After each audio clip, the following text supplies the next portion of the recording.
ته ډېر د شوقه نه ډک یو خو تی ګوښۍ نه پورته کوئ په خلاصو غوږو یې واورئ زموږ کوره 3 لیوني راغلي دي زما مازغه یې راخراب کړي اخر به زه د دې لیونیانو څه کوم څه راځه چې ورسو داسې نه چې نور کیسې خراب کړي ته ودرېږه تی لکه ستا خبرې دا څومره ښه خوند کوي دا موږ اول واره لیدلي دي خرو دا خو د خرڅو بیل دی څه کیسه ده هغه د واده د خرڅو بلان دي هلکه انسان جوړ سه اشه خیر دی څوک یاست تاسو تاسې نه یاست خبر چې د واده خوشحالیان جوړېږي پر دغه خو راغلي یو اول واده به د چای اول واده به د شی اول واده به زما دا مثال جوړ کړی دی ته یې ولور ورکولی سي ولور موږ ولور نه لرو موږ په خپله پوره وړ یو وده زما په دماغ کې یو چم راغی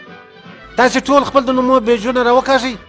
او ته دا سلم چې راکړه ورکړې د خدای په نامه خیر غیرات او زما په نامه خو غوره وه ستړی مسې مبارک دې سه وایي هډوکه دې رحمت کړه زما په نامه بیا دا غوسۍ راووته وایي زما ګرانه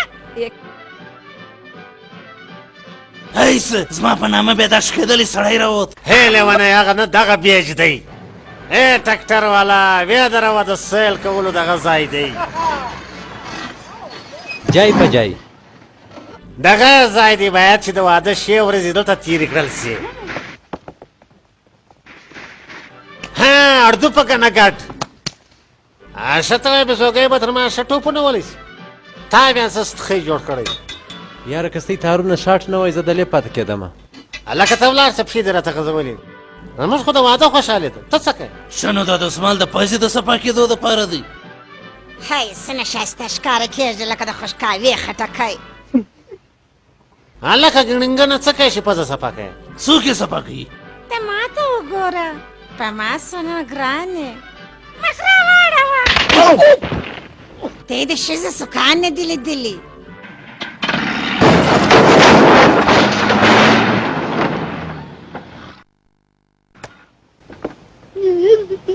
وه څه ښایسته کور مې جوړ کړي بس اوس به خپل کولم راولو دا کور ته ته یې چش کوئ چې بالا ناست یاست همیش په دا غټو سترګو نه وینې چې کور در جوړ شي ښه نو کور دا رقمي مه کوه مه کوه